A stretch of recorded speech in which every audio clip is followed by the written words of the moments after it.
So, Mr. Salmond, we're here on Calton Hill. The National Monument is sometimes called the National Folly.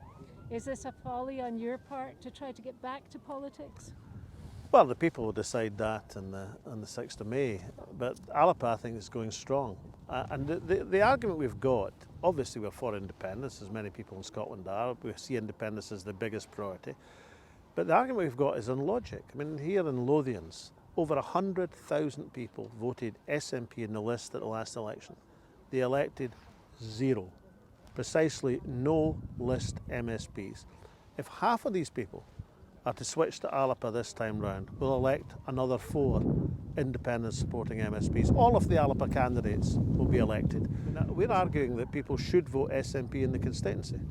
So if I was want to get back at him, I wouldn't be arguing for that. I think the more constituency SNP people elected, the better.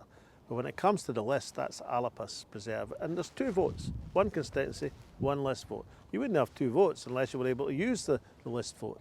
And the wise vote will be for Alba. For people who support independence, you want Alba in. And as far as personal relationships are concerned, the national is much more important than the personal. This is about the future of the country. So I won't be waiting for a call from Nicola Sturgeon. If I'm elected, I'll be in the Parliament and I'll be making the overtures, because we'll be backing independence and we want to see it carried forward with urgency. And in week 1 of that Parliament, we'll be proposing a motion to direct the Scottish Government to open independence negotiations with Whitehall.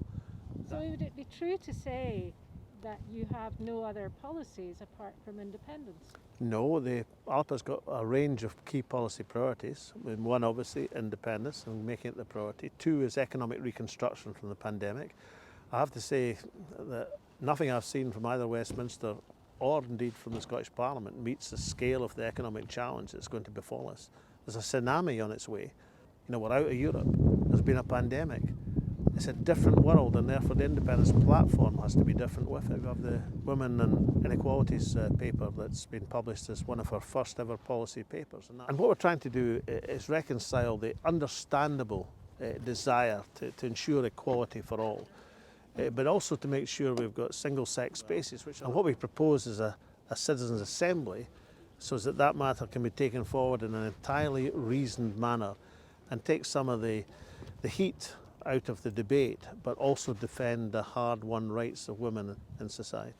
We have policies on housing, because we see that as the great driver of the economy and economic recovery. We have key policies on health, because the public health of Scotland over this pandemic has been exposed as being in a very fragile condition. I mean, one of the reasons it was so difficult to get test and trace up and running was that public health has been denuded over the last few years, and that must be restored. Our attitude is that post-pandemic, we're going to go into a new world. We must go into a new world. We're going to have to treat the environment differently. We're going to have a different attitude to humanity and the planet. Now, we should want, if we believe in independence, an independent Scotland to be part of that new world and that change. That's why it can't be shunted away to 2023 or thereafter. It has to be an immediate priority so that we can have the tools in the Parliament to do the job of making Scotland fit for that new world.